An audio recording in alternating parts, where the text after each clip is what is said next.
Radio Anthropocène. À l'écoute du changement global. Et bonsoir, nous sommes sur Radio Anthropocène. Je suis en compagnie d'Hugues Mouret, qui est le directeur scientifique d'Arthropologia. Bonsoir. Bonsoir. Alors Hugues Mouret, est-ce que vous pourriez nous préciser un petit peu ce qui s'est passé aujourd'hui à l'occasion des rencontres de la biodiversité des habitats collectifs à l'hôtel de ville de Lyon? Oui, c'est une journée de synthèse et de rendu des 3 années de projets qui ont été menés par l'Université de Lyon, le laboratoire d'excellence IMU, Intelligence des mondes urbains, donc l'université, l'association Arthropologia, et puis d'autres partenaires publics comme le Grand Lyon, la ville de Lyon et des bailleurs sociaux, Est Métropole Habitat, etc. Voilà, donc c'est un gros projet sur la biodiversité dans les habitats collectifs. Et alors en quoi consistait un peu plus spécifiquement ce projet? Quelles ont été les modalités de recherche et qu'est-ce que vous en avez retenu? Eh bien, d'abord, il n'existait aucune étude sur la diversité du vivant dans les habitats collectifs et qui prenait encore plus un gradient d'urbanisation, donc de l'extérieur de la ville vers le centre-ville. Et l'idée, c'était d'essayer de caractériser certains milieux, certaines espèces communes, voir l'état des lieux. On pensait trouver que justement des espèces ordinaires, communes et ubiquistes. Et il y en a quelques-unes qui sortent du lot, donc ça fait partie des bonnes nouvelles. Et notamment des bonnes nouvelles sur la capacité de la nature à se maintenir, à recoloniser.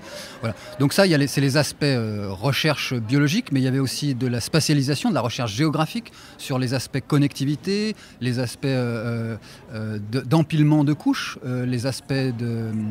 Et puis les aspects sociaux, c'est-à-dire qu'est-ce qui bloque, qu'est-ce qui débloque les freins, parce qu'on a suivi au travers de ce programme une 50aine d'habitats collectifs, donc ça veut dire des copropriétés, ça veut dire des habitats sociaux, et ça veut dire aussi, on a complété par quelques parcs urbains pour avoir 3 modalités de recherche, mais ça veut dire engager les gens dans la découverte de ce qu'ils ont au pied de chez eux, dans éventuellement, et c'est un des objectifs, modifier les espèces et les espaces, donc limiter les exotiques, les cultivars, les formes modifiées, mais pour des formes sauvages qui remplissent des fonctionnalités écologiques, limiter la gestion pour laisser ces espaces vivre là. Et tout ça, c'est de la concertation. Donc il y a un gros facteur humain d'accompagnement d'un groupe motivé, un petit noyau dur, avec 1 ou 2 personnes qui s'agitent un petit peu plus fort. On en a besoin, sans ça percole pas, ça passe pas.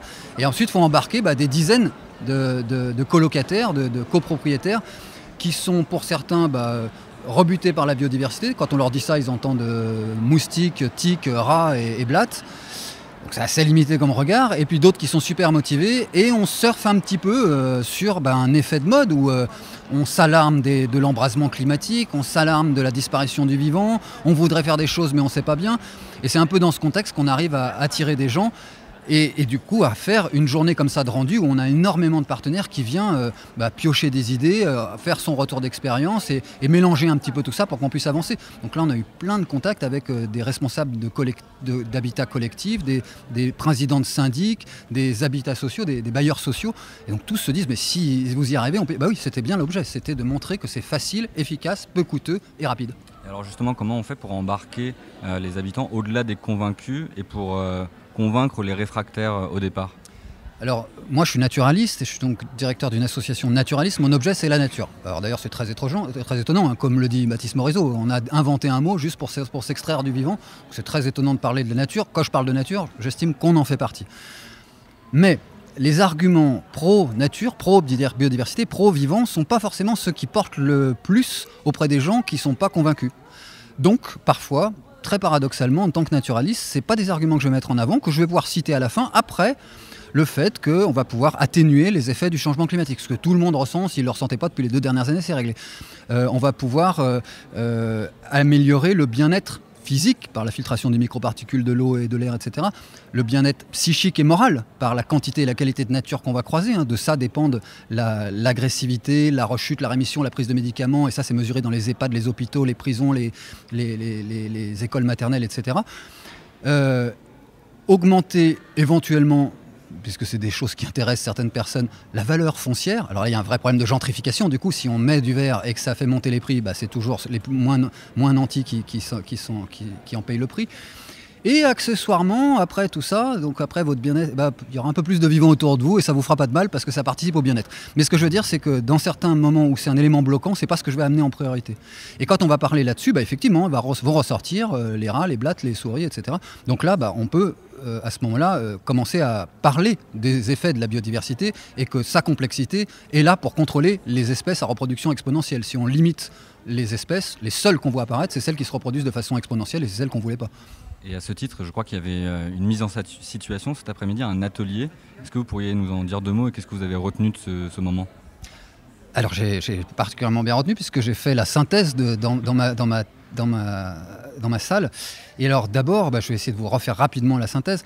D'abord, on partait pas de zéro. C'était beaucoup de gens qui étaient déjà sensibilisés et donc le travail a été plus facile ici que dans une vraie copropriété puisque l'idée c'était d'avoir un bâtiment avec un espace vert et des contraintes plus ou moins fortes.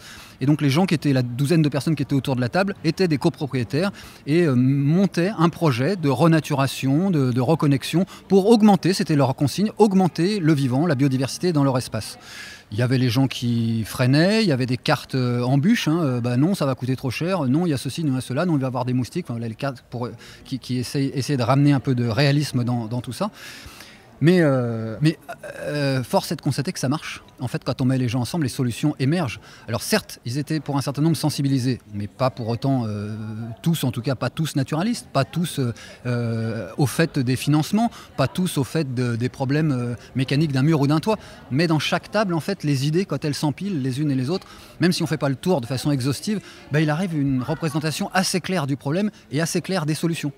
Et ce qu'il en sort, c'est que quand on met des gens ensemble, il y avait 7 tables, moi j'étais dans la salle où il y en avait 3, donc j'ai pas vu les 4 autres tables, et en fait c'est globalement les mêmes projets qui sortent, c'est-à-dire que même s'ils ne sont pas agencés exactement de la même manière, tous les éléments dont on a parlé le matin, tous les éléments qu'on a apportés en début d'atelier ont été posés, ont été détaillés, bref, ils ont recherché, planché, trouvé des solutions, trouvé des partenaires, trouvé des financements.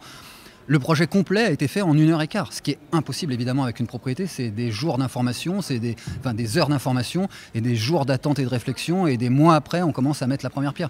Donc ça donne de l'espoir, puisque c'était aussi l'objet, c'est de trouver justement par quels moyens on peut faire passer les choses ou comment on hiérarchise les priorités ou les aménagements. Parfois on va hiérarchiser par si l'élément bloquant c'est l'argent, ok, en fait en faisant ça on va juste dépenser un peu moins d'argent. Il fait trop chaud. En faisant ça, ça ne va pas nous coûter très cher et ça va réduire la température de façon significative. Et donc quand on rentre par les demandes, ça permet un peu d'aller au-delà derrière parce qu'en fait tout ça c'est lié, quoi. Bien écoutez Hugues Mouret, un grand merci pour ce panorama et puis à très bientôt sur les ondes de Radio Anthropocène. Avec plaisir, merci à tous. Radio Anthropocène, à l'écoute du changement global.